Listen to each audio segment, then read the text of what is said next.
Before we begin, take a moment to get comfortable. Let your arms go heavy, your breath slow. And as you listen, feel free to leave a comment sharing what time it is, where you are, and what city or village you're listening from. It's love to know.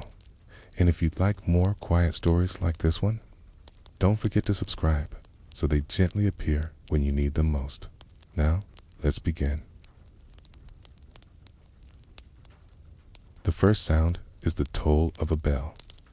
Its echo carries through narrow, cobbled streets, over tiled roofs, and across the still air of a colonial town just beginning to stir.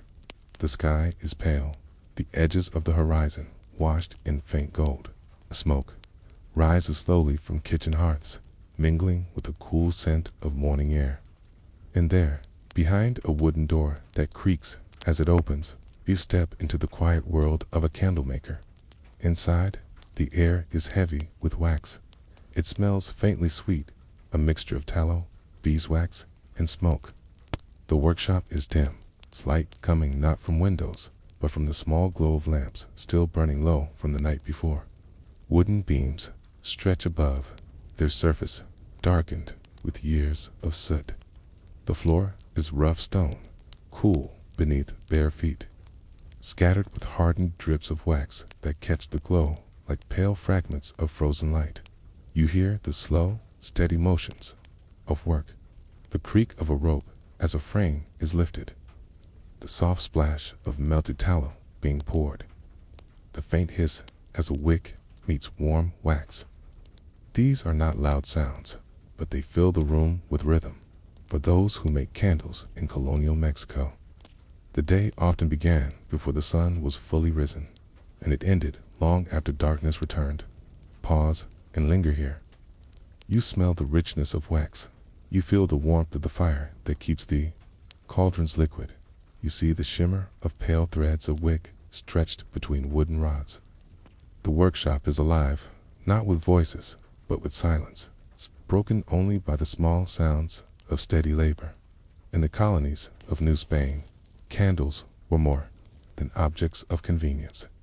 They were symbols of devotion, tools of survival, instruments of both worship and daily life. Churches required them in great numbers, their altars lined with flickering flames. Households used them sparingly, but their cost was weighty, their value high. Guilds regulated their production, setting rules for materials, for prices, for sales. And yet, beneath all this formality, there was the quiet life of the maker, the man or woman who spent hours each day dipping, molding, trimming, and watching wax take form. Picture one such maker. His hair is tied back, his hands rough with work, his apron stiff with dried wax. He bends over a cauldron where tallow melts slowly, the surface glistening in lamplight. He dips a frame of wicks into the liquid, lifts it carefully, and watches as wax coats the threads, thin at first, then thicker with each repetition. The smell is heavy, strong, filling his lungs, clinging to his clothes. He works without hurry, for candles cannot be rushed. Their making is a ritual of patience. Pause once more and listen. You hear the drip of wax falling back into the pot, the faint crackle of the fire beneath the cauldron, the slow breaths of the candle maker as he moves through familiar motions. The room is dim, yet every surface glows faintly with hardened wax, catching the light like the memory of flames long extinguished. Colonial records tell us that candle making was often overseen by guilds in larger cities like Mexico City, Puebla, and Oaxaca. The cofradias, or religious brotherhoods, demanded thousands of candles each year for their processions and masses. In smaller towns, makers supplied both churches and households, working from modest workshops built behind their homes. Some used beeswax, prized for its purity, its golden glow, its clean scent. Others relied on tallow rendered from cattle or sheep, cheaper, more common, but smoky and less refined. The material reflected the means of the buyer, but the labor behind both was the same: heat, dip, cool, repeat. Imagine the maker's hands now, guiding the frames of wicks in and out of the vat. His fingers are steady, though burned and scarred from years of contact with hot wax. Quiet. The rhythm is slow, repetitive, unchanging. He sets the frame aside, allows the coating to cool, then dips again, building layer upon layer until the candles reach the right thickness. His life is measured not in hours or days, but in cycles of dipping, cooling, trimming the slow birth of light from tallow and thread. The workshop carries its own atmosphere of devotion. Though not a church, it is filled with the presence of silence, of labor meant for altars, for prayers, for rituals. The candles made here will burn before saints, will illuminate weddings, will mark vigils for the dead. Each flame that flickers in the town will carry the quiet labor of this place. The maker knows this, though he rarely speaks of it. His work is humble, unnoticed, yet it fills the lives of others with light. Pause again. The lamp flickers in the corner. The fire hums beneath the pot. The smell of wax thickens in the air. The candles hang in neat rows, their pale bodies glistening faintly. Outside, the bells toll once more, calling the town to prayer. Inside, the candle maker continues, his world measured by wax and flame. For those who lived then, candles were never simply objects. They were precious, costly, often used sparingly. Families might light only one in the evening, gathering around it to eat, to speak, to pray. Its flame was fragile, its wax consumed quickly, its light both comfort and reminder of scarcity. To waste a candle was to waste wealth, to waste labor. And so, the candlemaker's work was both ordinary and sacred, both overlooked and essential. You remain in the workshop a little longer.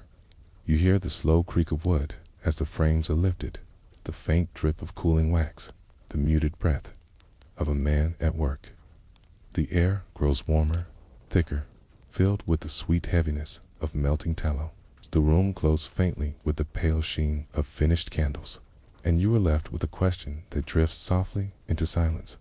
In the quiet life of a maker, is the true flame in the candle itself, or in the patience that shapes it from wax each day? Asterisk, the sun has risen higher now, and the narrow streets outside are alive with sound. The creak of cartwheels on stone, the calls of vendors selling maize, cacao, and woven cloth. Kate, the faint clatter of church bells striking the hour. Yet, inside the candlemaker's workshop, the rhythm of labor continues, unchanged. The cauldron hums with low heat. The air remains heavy with the scent of wax. And the tatami-like mats of reed laid across the floor are speckled with pale drips of hardened tallow.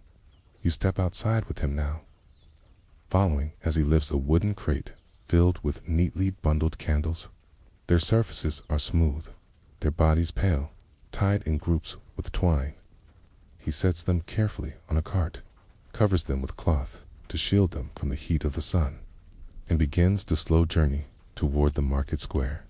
The sound of hooves striking stone mingles with the murmur of the town, each street narrower than the last, the air filled with smoke from kitchens, with the fragrance of tortillas on griddles, with the faint sweetness of roasted cacao.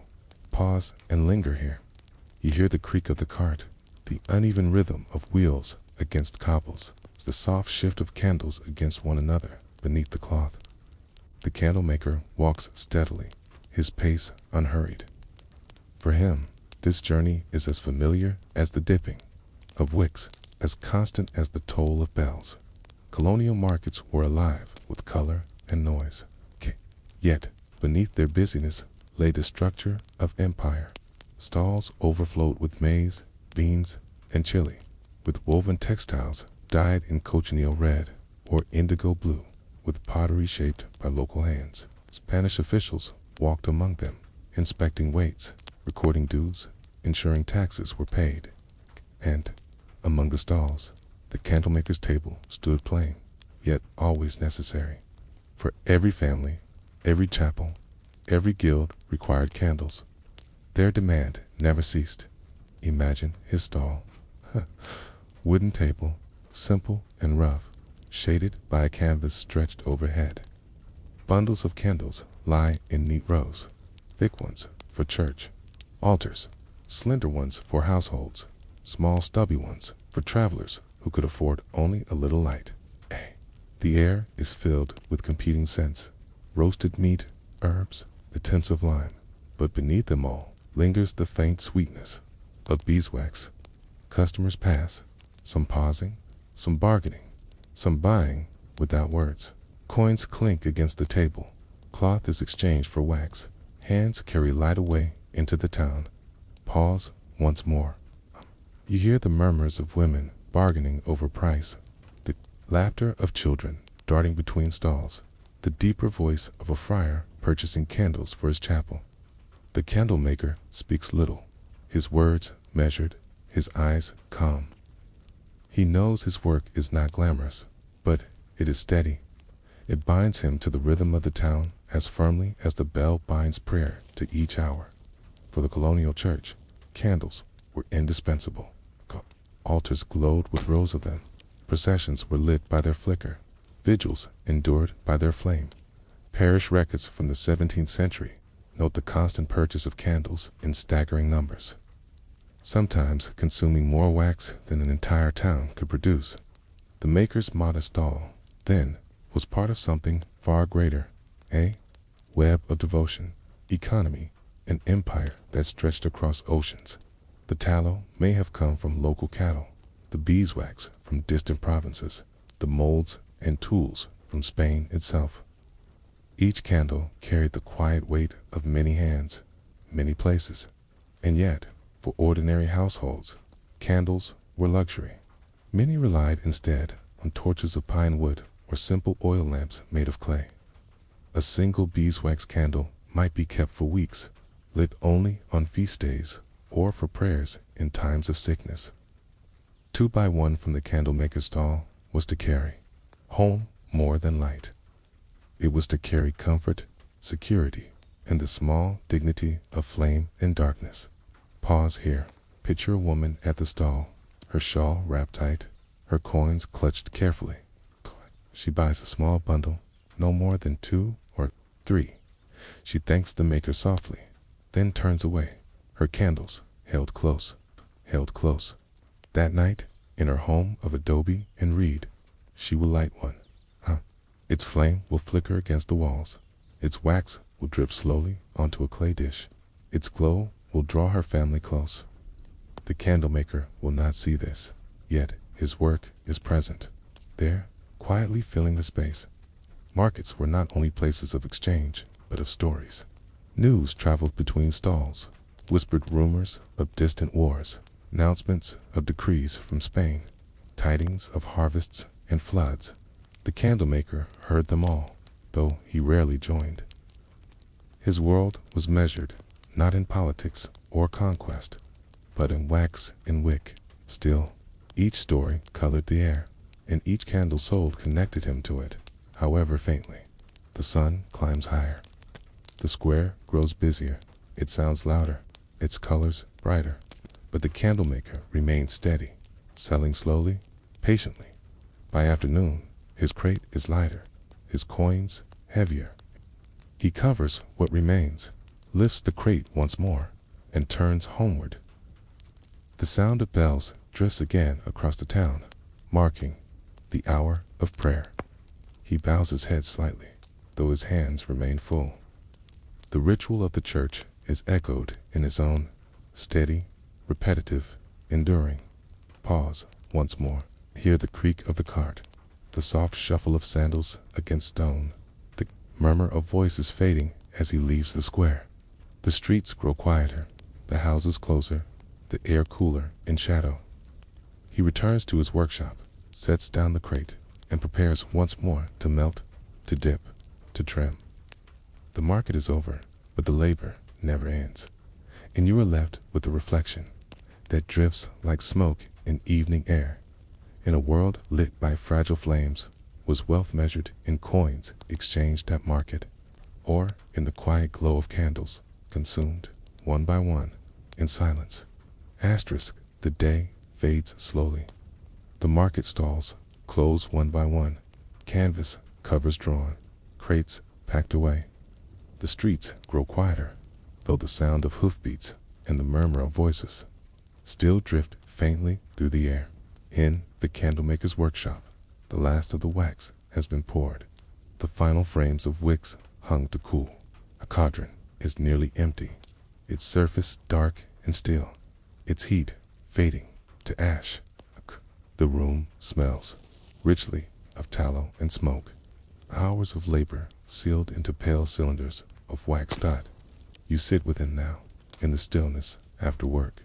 His hands are rough, scarred with small burns, his apron stiff with hardened drips. He lifts a bundle of candles and sets them aside carefully. His movements slow, deliberate, as though each piece carries weight beyond its size. The workshop glows faintly, not with daylight, but with the flames of his own craft. A few candles are lit, their bodies smooth, their flames steady. They flicker against the beams, casting shadows that sway like faint breath on the walls. Pause, here. You smell the sweetness of wax as it warms in flame. You hear the quiet crackle of wicks. You see the golden glow spreading across the stone floor. The silence is deep, broken only by the faint hiss of burning dot. In colonial towns, the fall of night was sharp. With the setting of the sun, the world narrowed. Darkness-filled streets, houses, chapels. Only the moon and stars gave light outside, unless someone carried a torch. Inside, candles became the fragile center of life. Families gathered around them to eat their evening meal, to sew, to pray, to speak softly before rest. The flame was fragile, a breath of air, a careless movement, and it could vanish. Yet it was also steady, faithful, enduring as long as the wax allowed. The candlemaker sits now in this glow, eating bread dipped in broth, his bowl warm in his hands. His family is gathered around him. Their faces glow in the light, their shadows stretching tall against the walls. A child holds one candle carefully, its flame trembling as she moves, her eyes wide at the responsibility. The room is not bright, only small pools of golden light, broken by shadow, but it is enough. Pause again and feel this intimacy. Silence of the room is not empty, but full, filled with breath, with the faint murmur of voices, with the soft rustle of cloth. The flames sway gently, painting the walls with gold and shadow. The candlemaker watches them, knowing each one came from his own hands, his own labor, his own patience. For in this world, light was not taken for granted. Every flame was the end of hours of work, the boiling of wax, the dipping of frames, the trimming of wicks.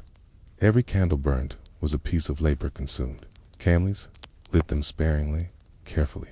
Some saved beeswax candles only for feast days, letting them glow in honor of saints. Others relied on tallow, smoky and quick to drip, yet still precious. To waste light was to waste work. To let a candle burn too long was to watch labor vanish into air. The church, too, came alive at night with flame.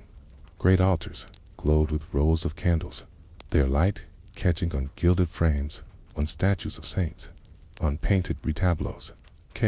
Processions wound through streets, their way lit by hundreds of small flames carried in glass or clay holders. The candle maker's work was present there as well, though he did not see it. His hands labored in silence, and his silence filled the night with light. Imagine him now, stepping outside for a moment. The streets are dark, shadows deep between adobe walls. Yet, here and there, a glow spills from a doorway, a small square of golden light framed by wood. Within, a family gathers around a single candle. Their laughter drifts into the street, their warmth glowing in the flame. He pauses, watching, knowing the candle may be his, though they will never know his name. His light fills their darkness, though his presence does not. pause once more. The air is cool, the sky above alive with stars. The faint glow of candles flickers from scattered windows, each one fragile, each one steady. The silence of the town is deep, yet filled with small points of flame, each carrying hours of unseen labor. Night deepens. The candlemaker returns. Inside, trims the wicks, lowers the flames. He sets aside one candle to burn low through the night, its glow, faint but steady, a watch against darkness. The rest are extinguished, their smoke curling in thin lines, their scent lingering sweetly in the air. The room falls into shadow, yet the silence is calm, complete, ready for sleep, and you are left with a reflection that drifts like smoke into the rafters. In a world lit only by flame, was light more precious for its scarcity, or for the quiet labor that shaped it into being each day. Asterisk. The morning begins with the toll of bells once more, their sound drifting across the tiled roofs of the town. The streets are damp from night rain, their stones glistening faintly in the pale dawn. Merchants are opening shutters, sweeping dust from thresholds, while friars move slowly toward the church, their cloaks brushing against the ground, and within, the quiet workshop of the candlemaker. The air is already warm, the fire beneath the cauldron crackling, the smell of wax thickening in the stillness. You kneel with him again, watching as he dips wicks into molten tallow, lifting them carefully, allowing wax to cling and cool. The work is slow, methodical, a rhythm older than his own life. Yet, behind this simple labor lies something larger, the unseen weight of guilds, of rules, of empire. For in colonial Mexico, the making of candles was not left entirely to the whims of individual hands. It was measured, monitored, structured by guilds that bound candlemakers to regulations as tightly as wicks are bound to flame. Pause and linger here. You hear the quiet hiss of wax cooling on threads, the faint scrape of a wooden ladle against the rim of the vat, the measured steps of the candlemaker as he moves across the stone floor. The room smells faintly of smoke and animal fat, thick and heavy, clinging to walls darkened by years of labor. Yet, above all, you sense the presence of rules unseen, but felt in every candle produced. The gremios, or guilds, controlled trades across the colonies. Candlemakers, though humble, belonged to their ranks. The guild dictated prices, measured quality, and ensured that no one could sell outside its approval. In Mexico City, records describe disputes between tallow chandlers and wax producers, each defending their craft, each bound by the same structure of oversight. Even in smaller towns, the shadow of these guilds stretched outward, shaping the lives of makers. To ignore their rules was to risk fines, loss of livelihood, or worse, excommunication from the trade itself. Imagine the candlemaker summoned to a meeting. He walks through narrow streets to a hall where other craftsmen gather, their hands rubbed, their aprons stained. They sit at long wooden tables, their voices low, their eyes cautious. An officer of the guild reads decrees, announces prices, reminds them of penalties for transgression. The candlemaker listens quietly, speaking little. His world is wax and wick, yet his survival depends on obedience to these voices, these papers stamped with seals. Pause again. You hear the murmur of men, the scratch of quills writing records, the faint creak of benches as they shift. The air is tense, though no one speaks loudly. Each man knows the guild binds him, and each man accepts it.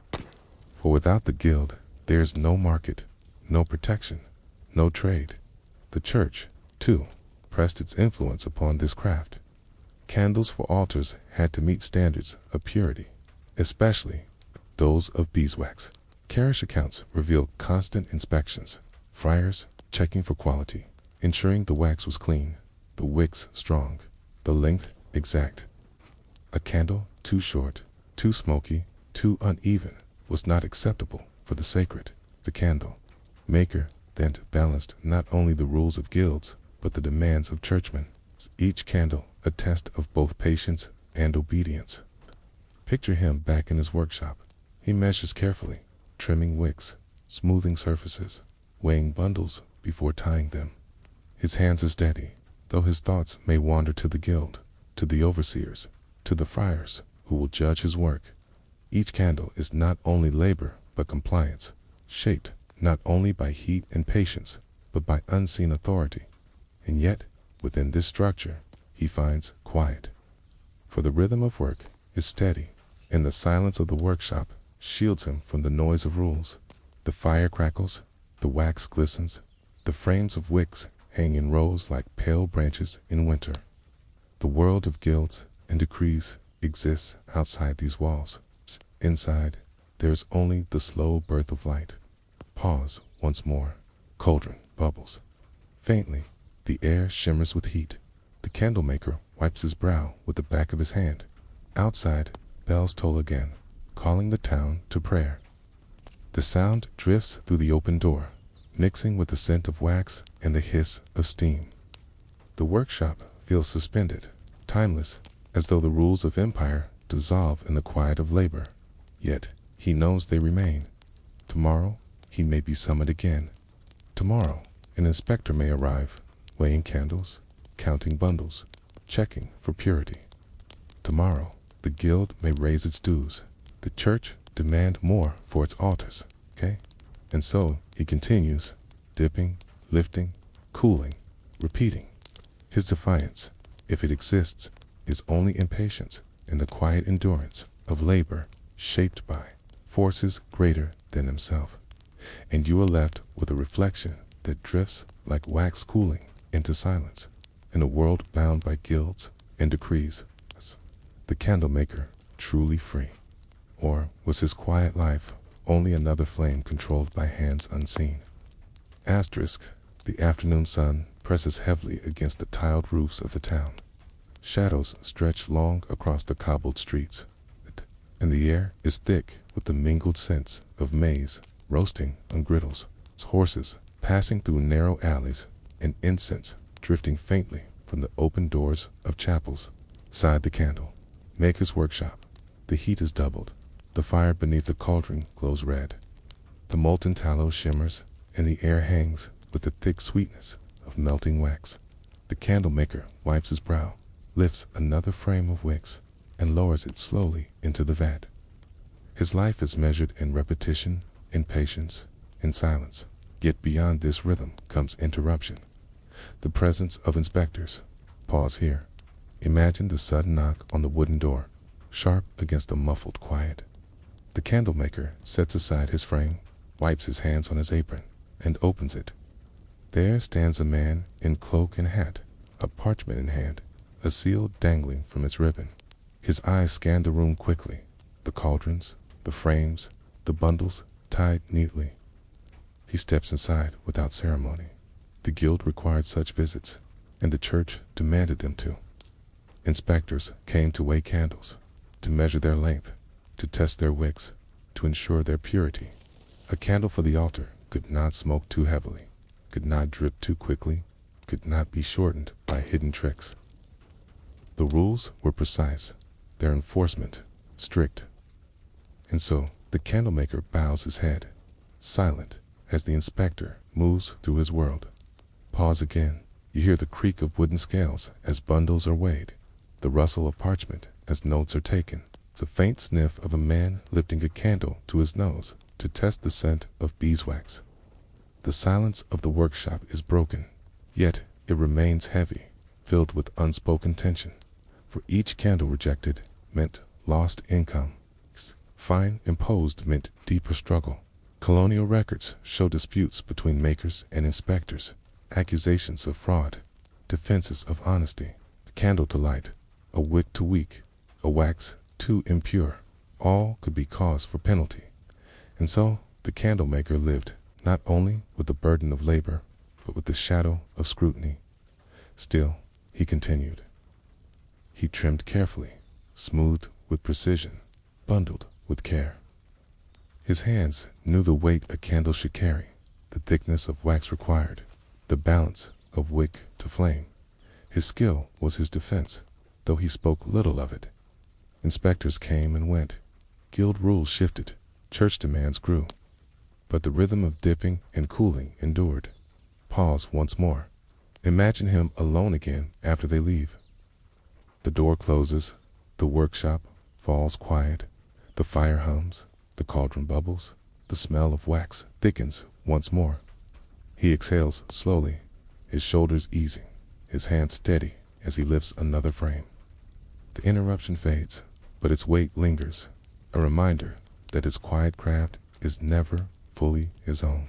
For candle makers in colonial Mexico, the guild was both shield and chain. It protected their trade from outsiders, but it bound them with dues and inspections. The church brought steady demand, but it brought scrutiny as well.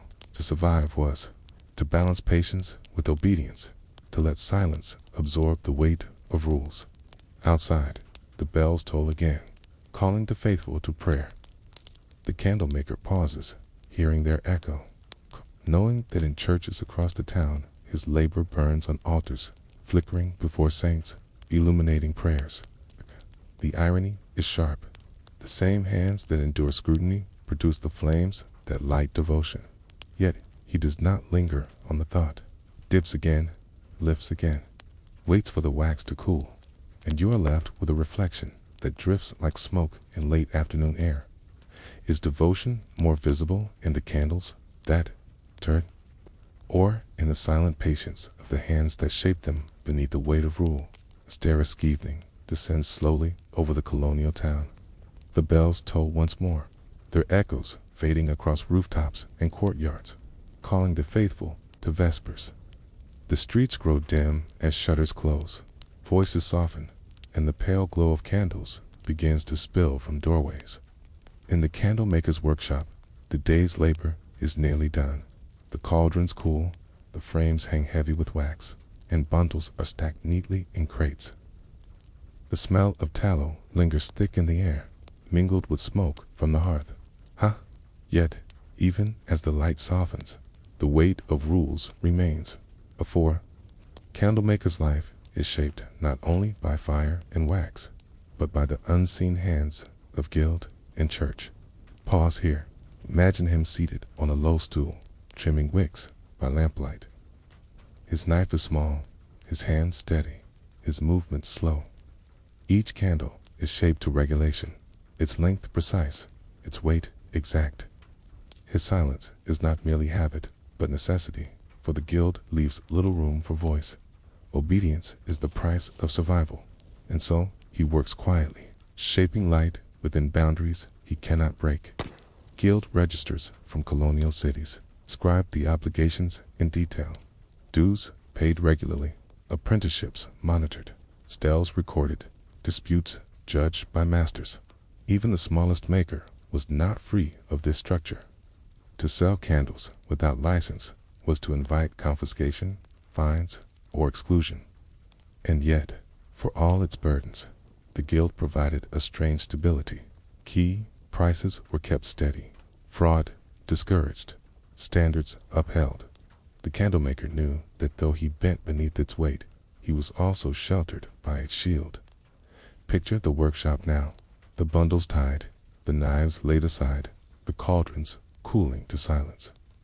The candlemaker sets aside a small group, the best of his work, smooth and even, their flames certain to burn long and bright.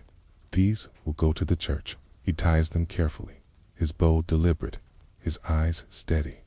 For tomorrow, a friar will come to collect them, inspecting with sharp gaze, ensuring their purity.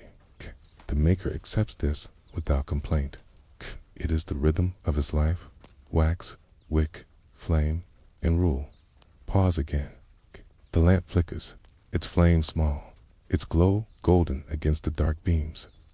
The candlemaker leans back, his breath slow, his body weary. Yet he does not speak of rebellion, nor dream of freedom. His world is bounded, yet within those bounds he finds space enough to endure. The silence of his workshop is his refuge, the rhythm of his labor his anchor. For in colonial Mexico, many lived beneath layers of authority, empire, church, guild, household. Few were truly free. The candlemaker's quiet obedience mirrors the larger silence of a society bound by rules. Each person bent in their own way, each found patience where they could. The flame of survival flickered not in defiance, but in endurance. Outside, the streets glow faintly now, each house lit by a single candle. Their flames tremble in doorways, in windows, in chapels. The candlemaker's work burns across the town, though his name is unknown. His obedience has filled the night with light, his silence has become illumination. Yet he himself remains in shadow, his labor unseen, his patience unspoken. Pause once more. Hear the faint murmur of prayers from the church, the soft laughter of families around their tables, the gentle hiss of wicks burning in clay holders. The candlemaker sits in his workshop, the last flame flickering low beside him. He watches it in silence, his thoughts unspoken. The rules remain, the guild endures, but for this moment, the light is his, and you are left with a reflection that drifts like smoke in evening air. Is the worth of a quiet life found in breaking free of rules, or in the silent endurance that shapes light within them, within them? The morning begins not with the sound of markets, nor with the stir of carts, but with bells.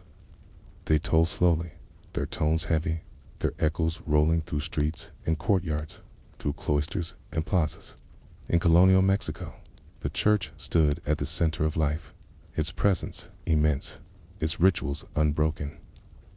And in each of those rituals, candles burned. There are light-filled altars, lined chapels, illuminated processions. The candlemaker's quiet. Hands were bound to this endless hunger for flame. Step inside the workshop at dawn. The fire is already lit beneath the cauldron, the wax softening, its surface glistening in lamplight. The smell is strong, a mingling of tallow and smoke, heavy in the still air. Wooden frames hang ready, their wicks stretched taut, their fibers dry and pale. The candlemaker moves silently, dipping, lifting, watching layers of wax cling and cool. Each motion feels small, but each is tied to something far larger. 2 altars waiting in chapels. 2 saints waiting in shadow. 2 friars who will judge the purity of each flame. Pause here. You hear the slow creak of wood as frames are lowered, the hiss of wax against wick, the faint dripping sound as excess falls back into the vat. The workshop is dim, but its silence carries the echo of prayers not yet spoken, masses not yet said, processions not yet begun, for the church demanded more than quantity. It demanded purity. Beeswax, golden and fragrant, was required for many ceremonies. Its flame burned steady, its smoke clean, its glow warmer than tallow. Records from colonial parishes speak of regulations specifying the percentage of beeswax required for candles used on altars. The candlemaker knew this well, and he worked carefully, melting and filtering, straining impurities, shaping candles fit for devotion. Imagine him preparing a batch for the parish. The friar has ordered dozens, enough to line the altar for a feast day. The maker chooses his materials with care, measuring, melting, mixing. He smooths the finished candles with steady hand, trimming wicks to precise length. Each bundle is tied neatly, ready for inspection. He knows the friar will look closely, his fingers testing the weight, his eyes judging the surface, his seeking the faint sweetness of pure wax. To fail would mean rejection, loss of coin, perhaps loss of reputation. Pause once more. You see the bundles resting on the table, their bodies smooth, their cords tied. You hear the muffled echo of bells continuing in the distance, their tones weaving through the silence of the workshop. The air feels heavy, expectant, as though the candles themselves await their judgment. The relationship between candle makers and the church was both blessing and burden. The orders were steady, ensuring survival. but the scrutiny was constant, the standards strict. Some makers blended cheaper tallow into beeswax to stretch supply, risking discovery. Others labored with honesty, though profit was thin. The candle maker in his quiet workshop carried both hope and fear each time. A friar's hand lifted one of his creations. Picture the scene when the friar arrives. His cloak brushes against the doorway. His sandals tap softly on the stone floor. He nods without speaking, his eyes scanning the bundles. He lifts one, tests its weight, runs his fingers along its surface. He holds it close to his face, inhaling faintly. Then he nods once more, leaves a small purse of coins, and departs. The candlemaker bows, silent. His work has passed for now. Pause again. The door closes. The coins rest on the table. The bundles are gone. The workshop is quiet once more, though the air still carries the faint trace of the friar's presence. The candlemaker exhales slowly, turns back to his cauldron, and begins again. For the church's hunger is endless, and his labor must match it. In this way, faith and flame were bound together. The devotion of thousands rested upon the quiet patience of hands unseen. Each flicker on an altar was born in silence, in repetition, in rooms heavy with wax and smoke. The church shone bright with candlelight, but the maker's world remained dim, filled only with the small glow of his own lamp, and you were left with a reflection that drifts like incense in a chapel.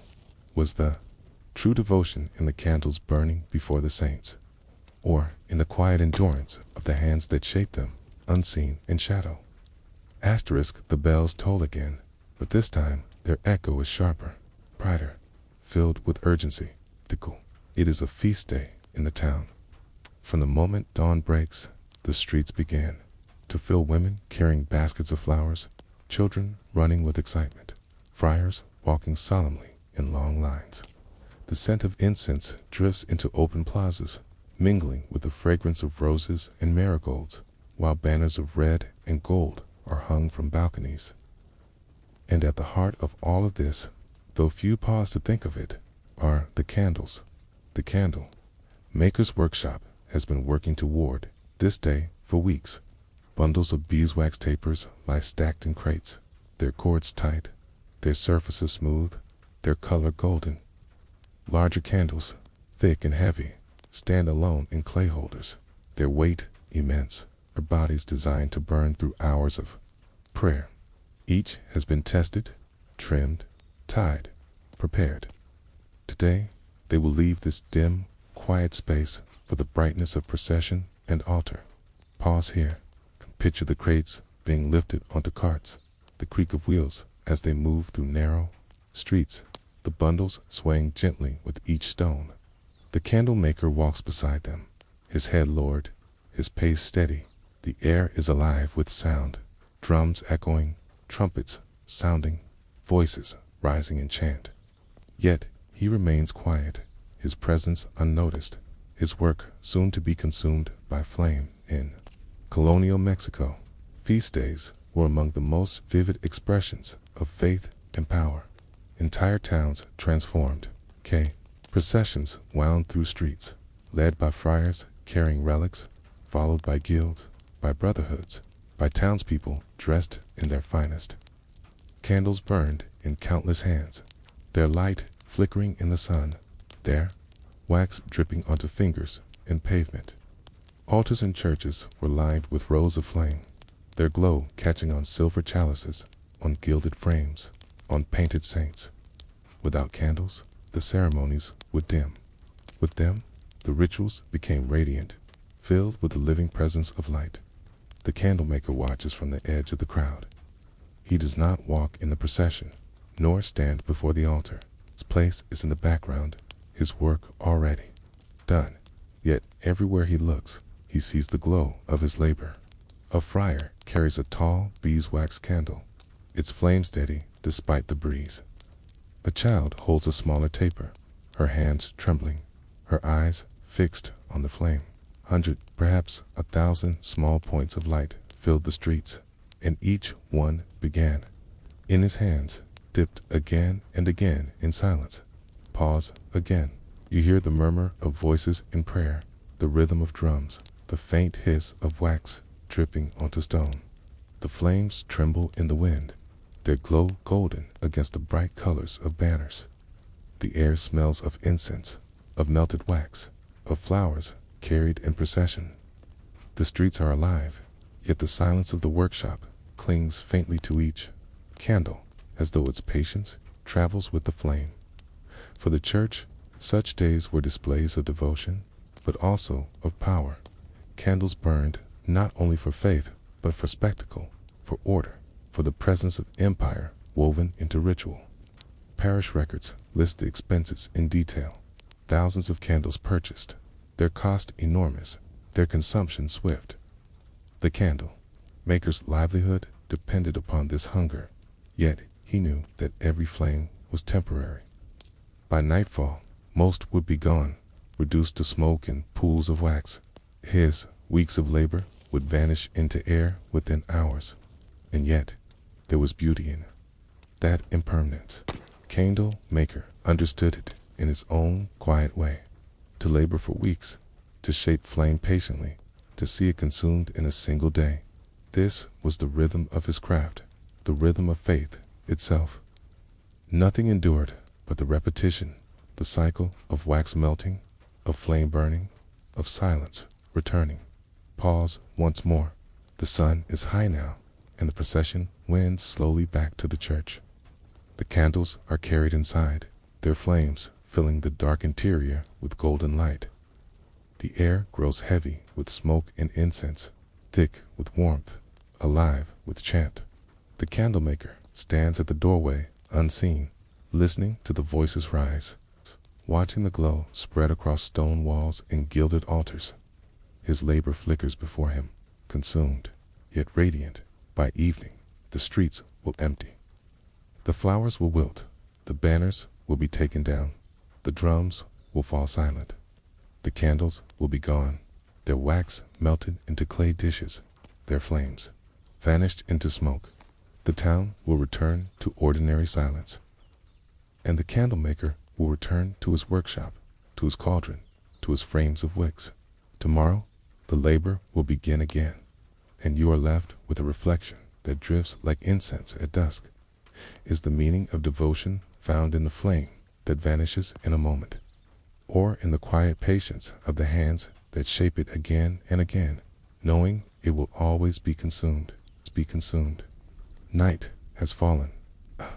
The feast day has ended, yet the town is not silent.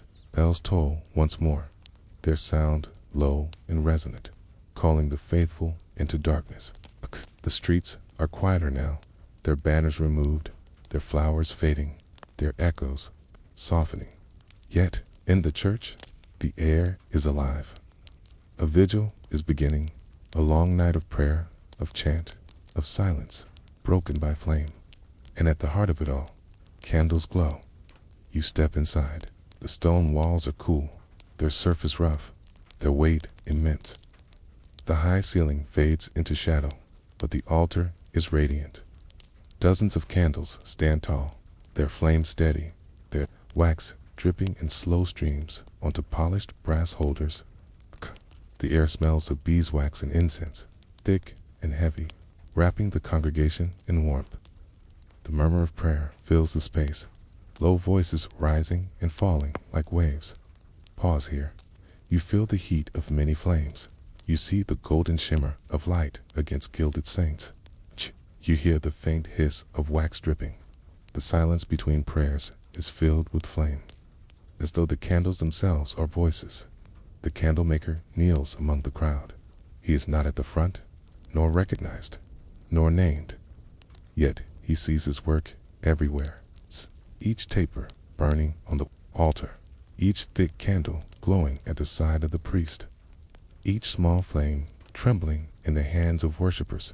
All were born in his workshop, dipped and trimmed in silence. Now they live in prayer, in devotion, in vigil. Colonial vigils were long, stretching through hours of night. They marked feast days, honored saints, remembered the dead. Tired towns gathered, their eyes drawn to flame, their voices weaving into chant. For those who could not read prayers, the candles themselves were devotion, their light a silent offering. And always their number was great. Parish records showed thousands consumed in a single year, their cost heavy but considered necessary. Without flame, the ritual would collapse into shadow. Pause again. Picture the vigil deepening into night. The congregation grows weary, yet the candles remain steady. Flames sway with drafts of air. Their wax pools and hardens at the base, their light golden against the stone. The candlemaker watches quietly, his body still, his mind calm. He knows that each flame is vanishing, even as it burns. Hours of his labor dissolve into smoke, yet he does not grieve. This is the rhythm of faith and flame. To be consumed is their purpose. Imagine the altar near midnight. The great candles have burned halfway down, their wax forming heavy ridges along the sides. The smaller tapers are replaced, one after another. Their flames pass from wick to wick. The air grows warmer, the scent stronger, the shadows deeper. The congregation prays still, though many drift into silence, their voices replaced by breath. The candles fill the space, holding the vigil when words fall away. And yet, the candlemaker's life is mirrored in this ritual. His labor, too, is a vigil stretched through hours of repetition, of silence, of patience.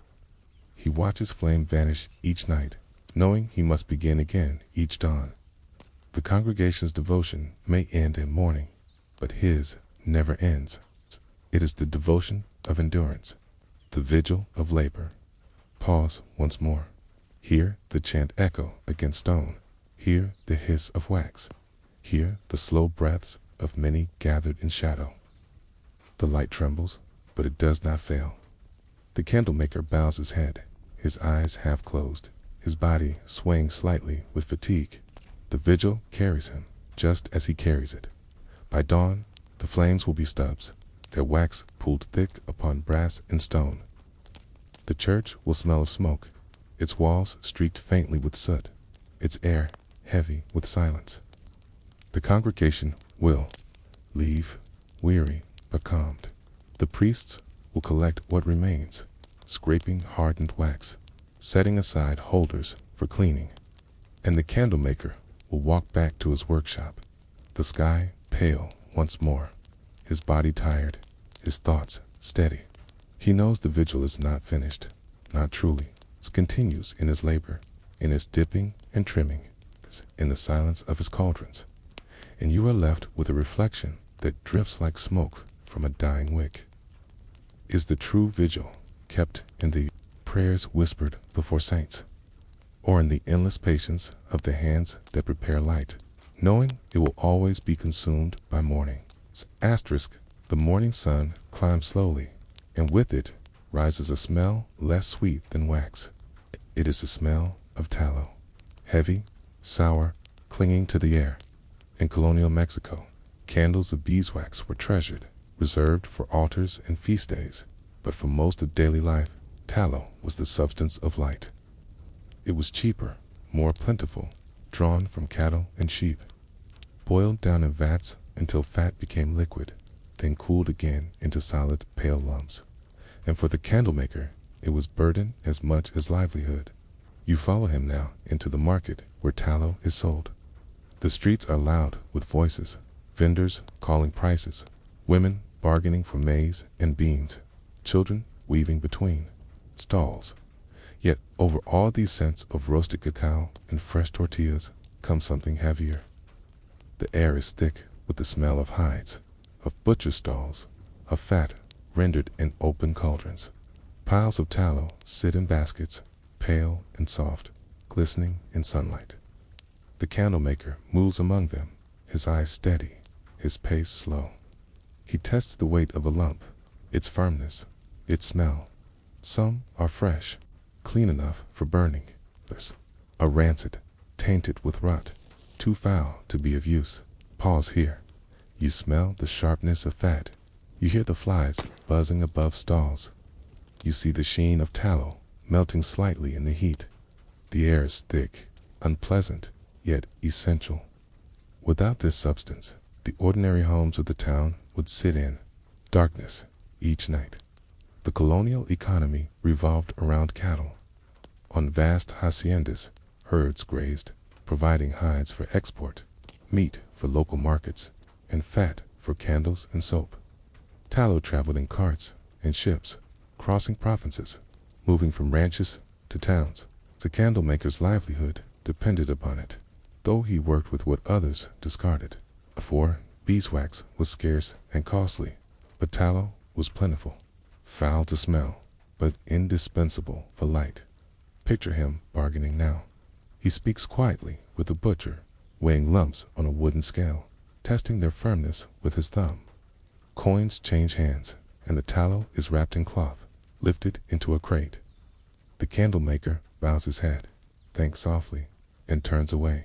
The burden is heavy, but it is the foundation of his work. Pause again.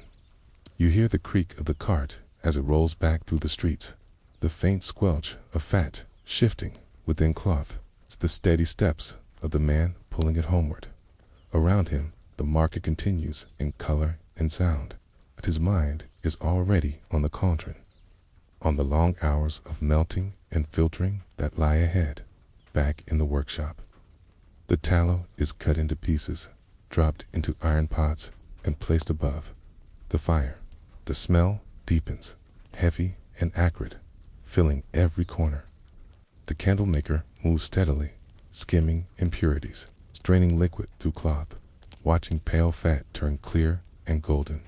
His hands are patient, though his lungs ache, though his clothes cling with smoke and grease. This is the hidden side of light, the labor, the odor, the endurance that makes each flame possible. Pause once more. The cauldron bubbles, the liquid shimmers, the fire crackles low. The air is thick, oppressive, yet within it lies the promise of light. The candlemaker breathes slowly, his eyes steady, his hands guiding with care. For ordinary families, these tallow candles were their only night. They smoked, they dripped, they stank when extinguished. Yet they were cheaper, reachable, possible for those who could not dream of beeswax. In kitchens of adobe, in workshops of clay, in small chapels at the edge of towns, it was these candles that glowed, fragile but faithful. The candlemaker knew this. His labor filled not only altars but homes. His tallow flames marking meals, prayers, vigils, and stories told in the dark.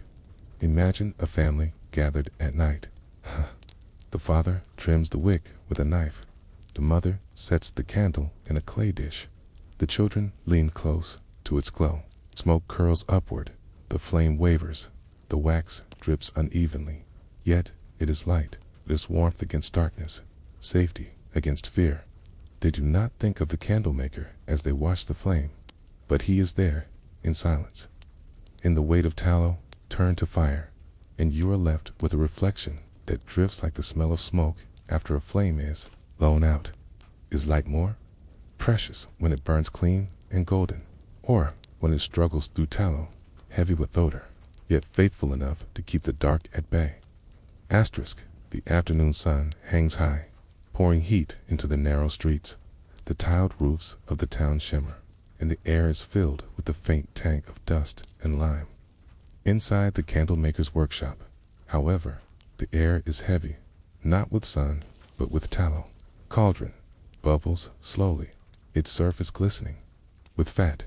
The smell clings to everything, to wood, to cloth, to skin. The walls are streaked with smoke, the rafters darkened with years of labor. This is not the golden fragrance of beeswax. This is the acrid burden of tallow, the foundation of ordinary light. Pause here. You feel the closeness of the room, the dampness of sweat on the maker's brow, the thickness of air that refuses to clear. You hear the hiss of bubbles, the crackle of firewood, the faint drip of melted fat falling from ladles. The silence is broken only by these sounds, yet the silence feels heavier for them. The labor of tallow was endless.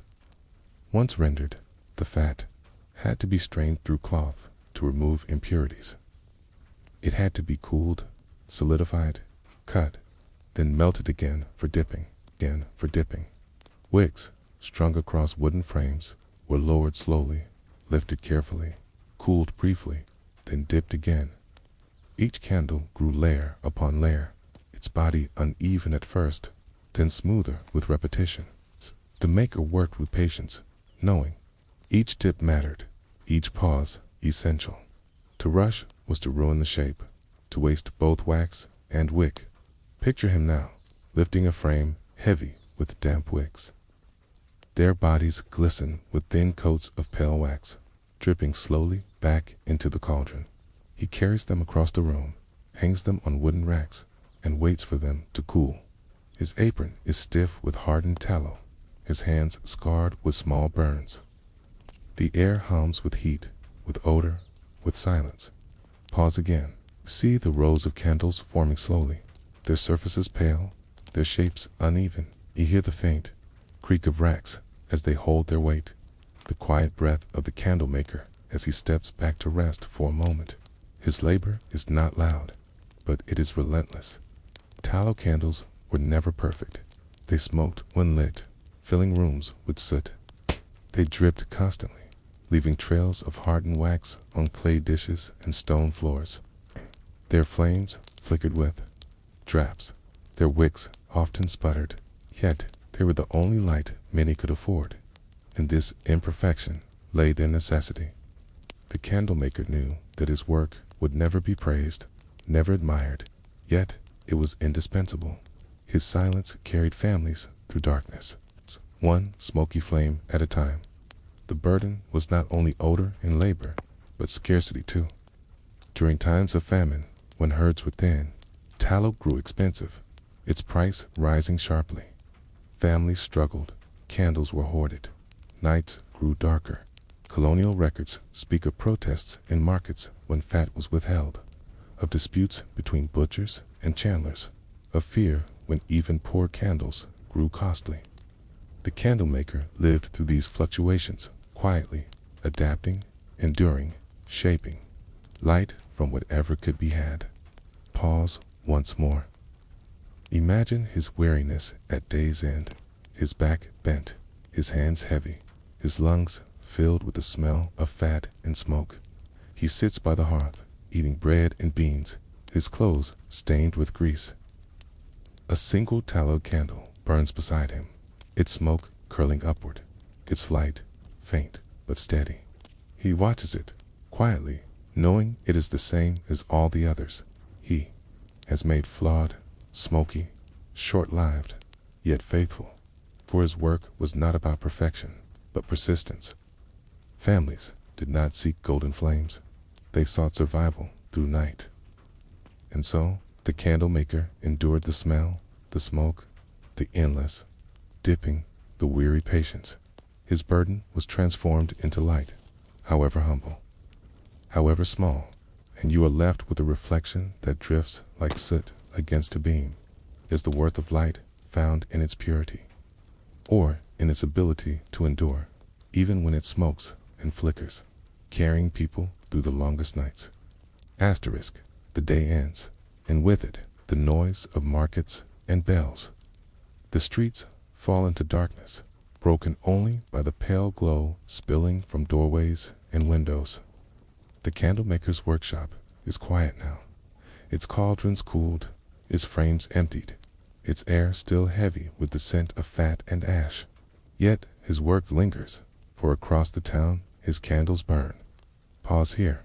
Imagine the narrow street at night. Its doorways glow faintly, their light smoky and uneven. Inside each home, a single tallow candle rests in a clay dish, its flame small, its wick crooked, its wax dripping steadily.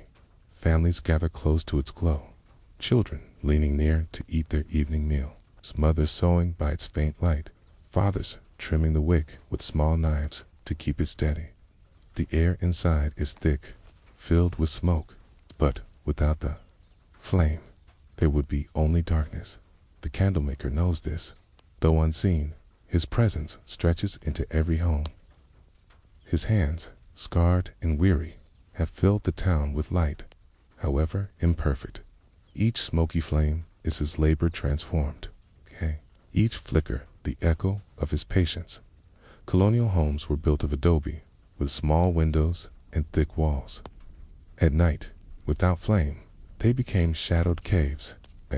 Tallow candles gave them life, a circle of glow around which people gathered. Their voices softened, their movements slowed. These small flames marked rhythm, a child learning to read, a prayer whispered at dusk, a story told before sleep. In the glow of one candle, life unfolded quietly, carried forward by smoke and flame. Pause again.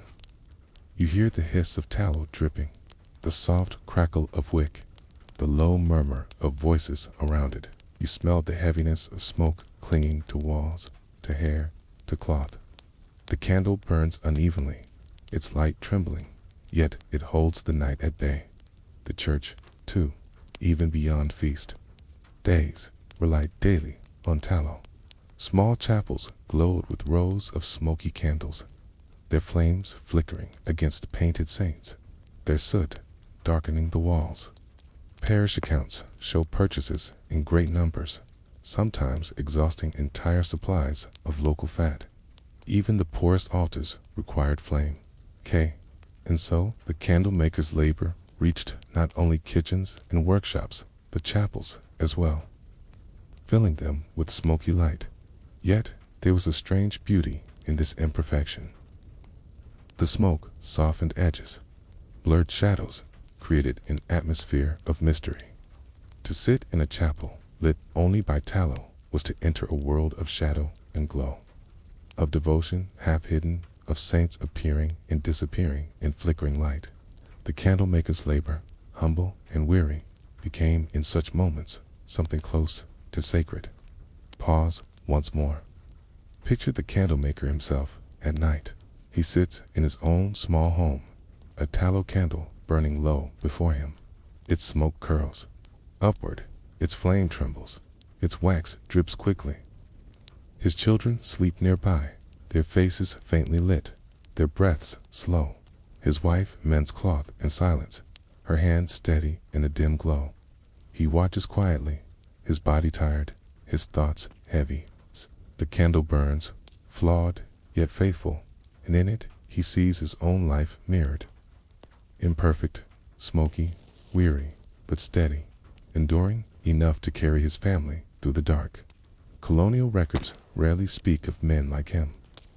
They mention guild disputes, market shortages, prices of fat and wax, but the lives of those who shaped flame are absent, their silence unrecorded. Yet without them, the nights of entire towns would have collapsed into darkness. Their smoke filled the air, their labor filled the streets with light. Their patience carried faith and family through night after night, and you are left with a reflection that drifts like smoke in the rafters. Is light diminished by its imperfection, or is it made more human by the smoke, by the flicker, by the endurance that holds back darkness, however humbly? Asterisk, the day begins with silence before the bells. The streets of the town lie still, their cobbles damp with dew, their adobe walls catching the first light of dawn.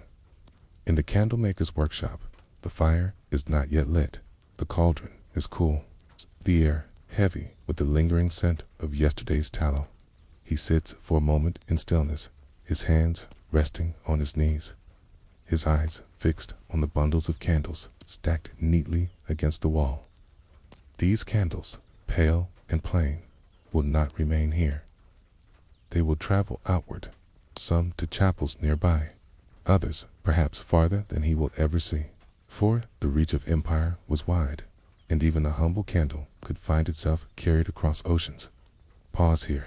You imagine the quiet workshop, the bundles tied with cord, the smell of wax still clinging to the walls. Outside, a cart waits, its wheels creaking, its mule shifting restlessly. The candlemaker rises, lifts the bundles, and carries them to the cart. Each one is heavy, not only with wax, but with the silence of hours spent dipping, trimming, bundling. He sets them down gently, covers them with cloth, and bows his head as the driver urges the mule forward. The candles leave, and with them, part of his labor vanishes into the world. In colonial Mexico, trade was never local alone. Goods flowed outward, silver from mines, hides from ranches, cacao from southern provinces, cochino dye from Oaxaca. Candles, though humble, traveled too. Parish orders could be immense, supplying churches not only in towns but in haciendas, in mining settlements, even in ports. From there, some traveled farther still, loaded onto ships bound for Spain or the Philippines. Light, born in silence, crossed seas, pictured the journey. A crate of candles carried by mule across rugged terrain, its cords tightening with every jolt. Then loaded onto wagons bound for Veracruz, the port alive with voices, sails, and salt air. There, among crates of silver and barrels of cacao, bundles of candles are stacked, their pale surfaces catching the faint shimmer of sea light. They wait to be loaded, their silence immense amid the noise of empire. Pause again, hear the creak of ropes as sailors hoist crates, the crash of waves against wooden hulls, the call of gulls circling overhead. The air smells of salt and tar, of wood and distant storms. And within the hold of the ship, among treasures and supplies, rest. Candles, fragile, plain, yet destined to burn in places the maker will never see. The irony is sharp. The candlemaker never leaves his town. His world is measured by his cauldron, his workshop, the market square. Yet his labor travels farther than he imagines. His candles may glow before an altar in Havana, may flicker in a chapel in Manila, may vanish into smoke in a church in Seville. Light, born in silence, travels farther than the hands that shaped it, but most remain closer.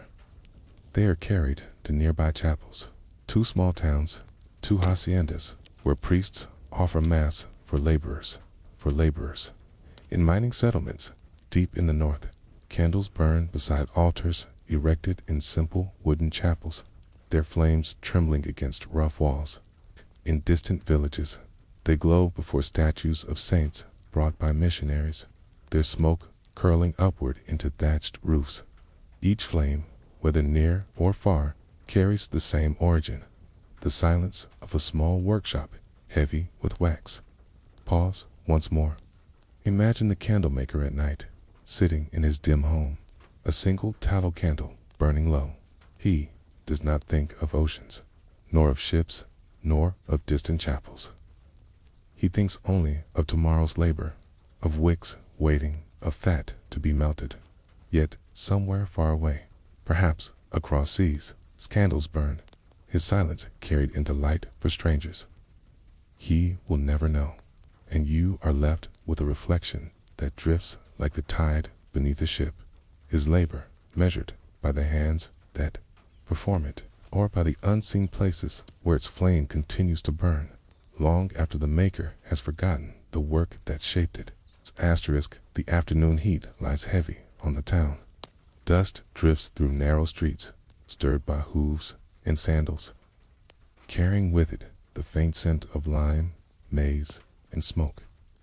In the market square, the noise swells, vendors shouting prices, children laughing, friars moving quietly among the stalls.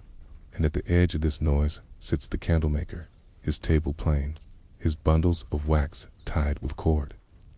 He speaks little, his voice low, his eyes steady.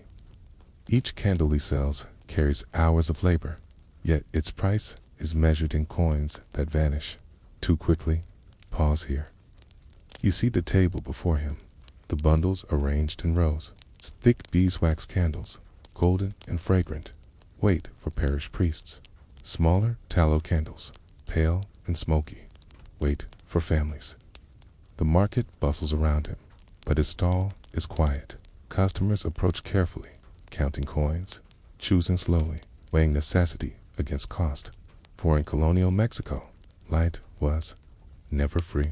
A candle was both comfort and burden, precious to own, costly to burn. Parish accounts show that churches spent heavily purchasing hundreds, sometimes thousands of candles each year.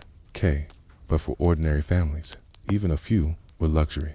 Many homes lit only one each evening, its flame stretching to cover meals, prayers, and work.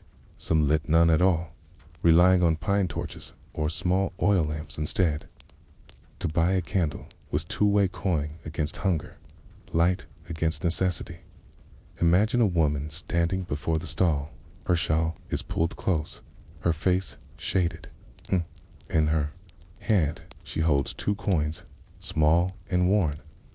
She chooses 3 tallow candles, no more.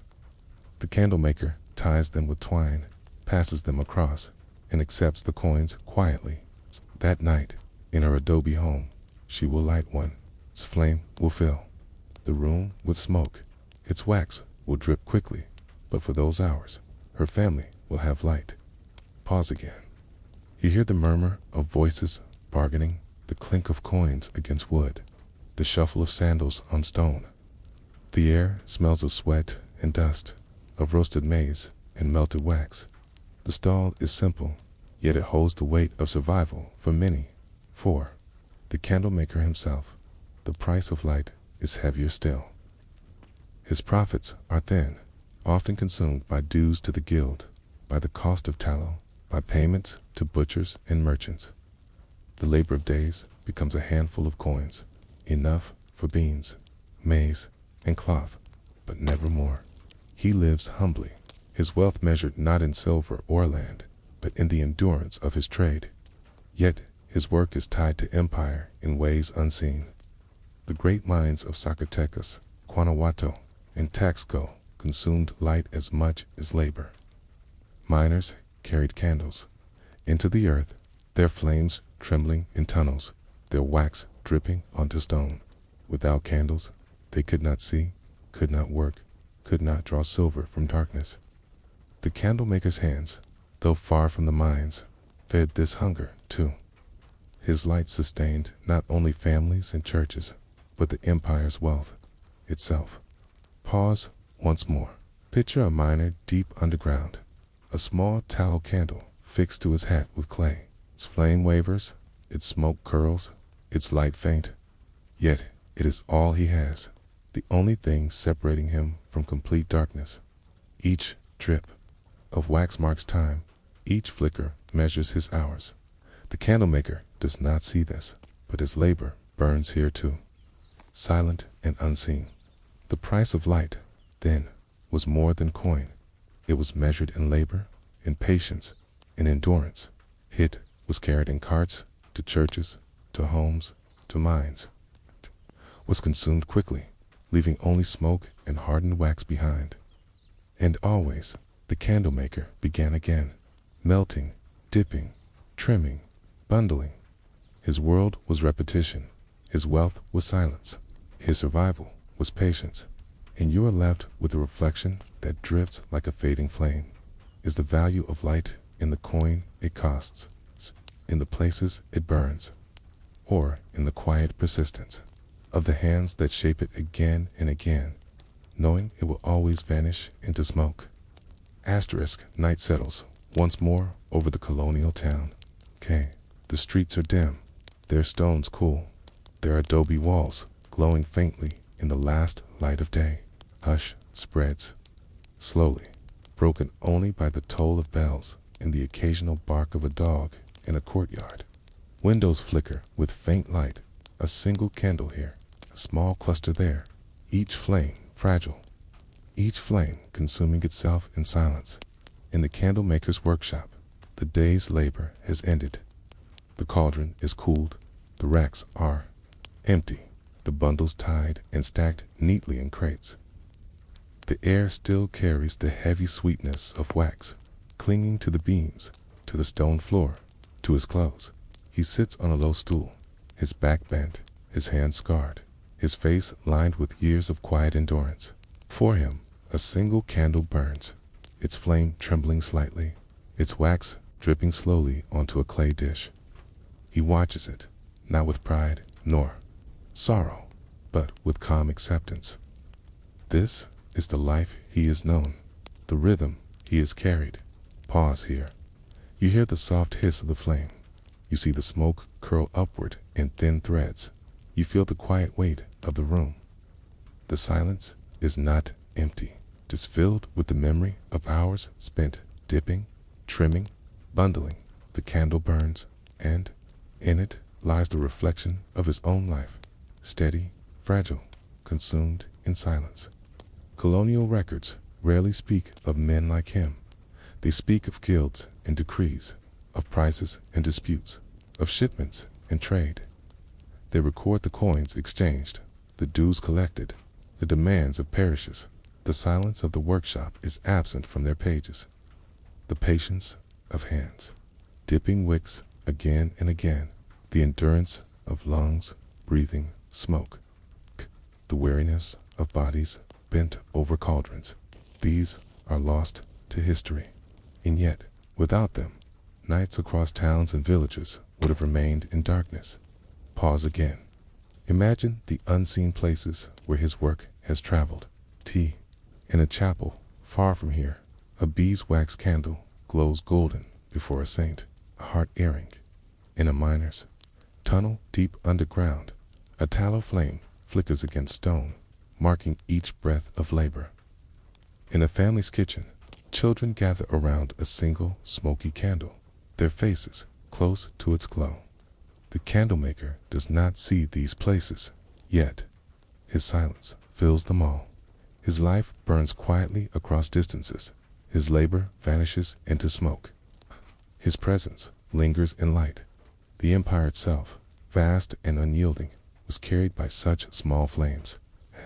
Ships crossed oceans with candles in their holds. Processions moved through streets illuminated by their glow. Silver was mined by their light. Prayers were whispered beside their flames. The grandeur of empire rested on such humble labor, unacknowledged, unrecorded, yet essential. The candlemaker's life was part of this shadowed foundation, a thread woven quietly into the vast tapestry of colonial power. And still, his world remained small. Each morning began with fire beneath a cauldron. Each evening ended with smoke curling toward beams. His wealth was never silver, never land, but the steady survival of his family, the endurance of his trade, the quiet rhythm of repetition. He lived not for recognition, but for persistence. His silence was his legacy, carried forward in flame. Pause once more. The candle before him burns lower, its wax pooling, its wick bending. The room grows dimmer, shadows stretching long across the floor. He trims the wick with steady hand, watching the flame brighten briefly, then continue its slow decline. He breathes deeply, his chest rising and falling in rhythm with the flicker. The silence of the room feels complete, yet it holds within it the echo of centuries, of all the makers whose names are forgotten. His hands shape light in the same way, whose labor burned away unnoticed. For history remembers rulers, friars, merchants, explorers, but the quiet lives that sustained them remain hidden. The candlemaker's story is not one of conquest, nor wealth, nor power. It is a story of patience, of labor, of silence transformed into flame. His work leaves no monument, no record, no enduring mark. Only the memory of light that once filled darkness and then was gone, and you are left with a reflection that drifts like smoke into night. His legacy found in the monuments that endure, or in the countless small flames that vanish, one by one, yet together hold back the darkness for generations, for generations.